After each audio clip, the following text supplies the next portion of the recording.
Singer Sam Smith ignited controversy this week over his photo spread in Perfect magazine. And it worked. His dad finally loves him. Hey guys, welcome to The Wade Show. You know, I read an article recently that said that when Trump was president, he was so upset with Jimmy Kimmel that he called executives at Disney to complain. So, Mr. Trump, if you're watching and you hate this show, you can direct any complaints to my boss, Canon CEO Brian Cole. His email is at the bottom of the screen. Now, this is only for President Trump's use, and everyone else who's watching should not email him to say how much you love the show and that you can't wait for more content from Wade. That email, again, right at the bottom of your screen. Okay, so now let's get to the news. The Energy Department now says that COVID most likely came from a lab leak. Who leads the Department of Energy? Rip Van Winkle? COVID has been around for 3 years now, and we can finally acknowledge where it came from. That's like admitting that your child looks suspiciously like the teenager who delivers your orange chicken, but only after his 3rd birthday. So, as we've been saying for a long time, COVID was manufactured in China, which makes sense because it sucks. Then again, everything there is made by children. They put the virus together with those tiny little fingers. But it's not just the Energy Department. The FBI is now saying that COVID most likely started in a lab incident in Wuhan. I didn't know the FBI was so racist. I thought they just pretended to be racists online. White House Press Secretary Karine Jean-Pierre was asked if there were any lessons to be learned from calling people conspiracy theorists for pushing the lab leak theory. Here's her response. So here's what I can tell you is the president's commitment to getting to the bottom of this, right? That is what's the most important so that we can share this with Congress, we can share this with the American people. That is why he asked the IC to do its work. And right now, there is no consensus. There is no consensus. You heard this from Jake Sullivan yesterday. You heard this from my colleague just moments ago. And we're going to do everything that we can. The president is asking his team to do everything that they can to figure out where it originated because of what could potentially happen next, because of the potential of having another pandemic. And I think that's what's most important. In other words, no. We didn't learn anything. The View blamed Trump's xenophobia for discrediting the now credible lab leak theory. He made it about Asian people. And if you know who had not started it with that, had he not made it about that, had he said, listen, this might have come out of a lab, it probably would have been listened to a lot different. Trump unleashed this xenophobia. He then started calling it the... Don't even say it. He called it something, and he kept on saying, China, China, and doing this thing where I was even concerned as someone who had lost family members for Manny to even bring it up. The scientific method. Observe, test, discard conclusions if they agree with Trump. Speaking of crazy theories, let's turn to El Salvador in our news segment, Hispanic Panic.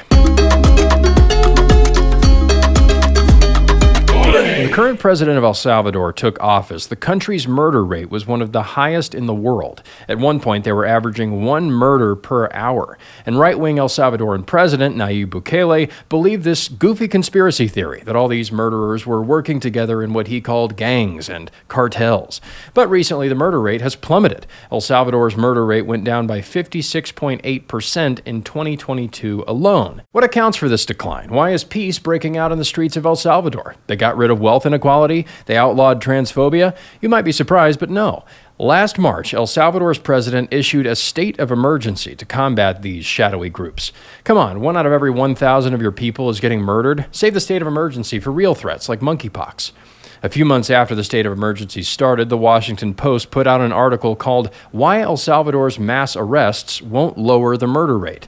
The president of El Salvador apparently didn't have time to read the article because he was too busy lowering the murder rate. How? By simply rounding them all up and locking them in an inescapable mega prison. Now, of course, I could say that mega prison sounds like a crappy metal band or the plot of a Steven Seagal movie where he and his loyal partner Ja Rule must escape and take revenge. But that would be missing the point. To show how successful this program has been, El Salvador's president released this propaganda video, and in order to avoid a copyright strike, we have to put our own music underneath. Sorry.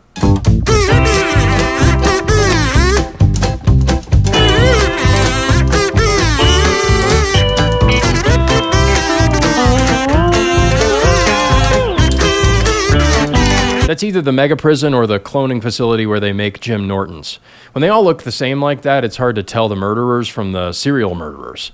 Of course, the left is running to the defense of these guys. They're calling the images shocking. They're complaining that this is a violation of human rights, that this is an example of tech bro fascism. You know, the left has a moral issue with naming a problem in order to solve it. You can see it here, and you can see it in how they criticize Trump for even saying the word China, China. For context, to become a fully fledged member of MS-13, you have to kill a rival gang member with a machete. Think of it like a country club, but instead of a joiner's fee, you hack someone to death, and you stay in by killing more people. So if you're a part of this gang, you've done bad stuff.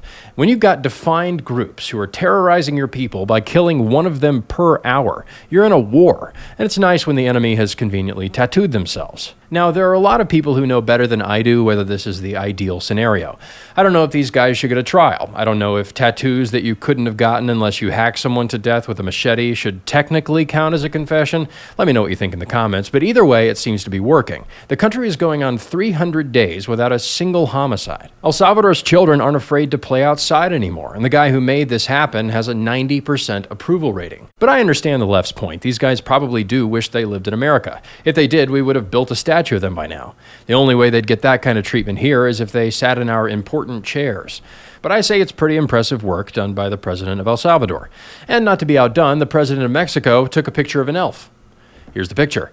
Now, I don't think we should rule out the possibility that this is a mystical creature, but I will say if it is, that's not an elf, that's a Jawa. Get your nerd culture straight. And I think we should be kind to this creature. Maybe it's scared, maybe it's lonely, maybe it's sad it lost re-election for mayor of Chicago. I'm going with the last one. Well, that's it for this week's installment of Hispanic Panic. Just a quick word before I go. I see you guys asking for sketches and songs and longer videos, and I'm really glad you're excited to see more. If you'd like to help me make more stuff, you can do that by joining up at Canon Plus with promo code WADE99. You also get access to the full Canon Plus library of audiobooks, documentaries, and more. And again, President Trump, if you hate this show, that's it for the show. I'm Wade, and I'll see you next week.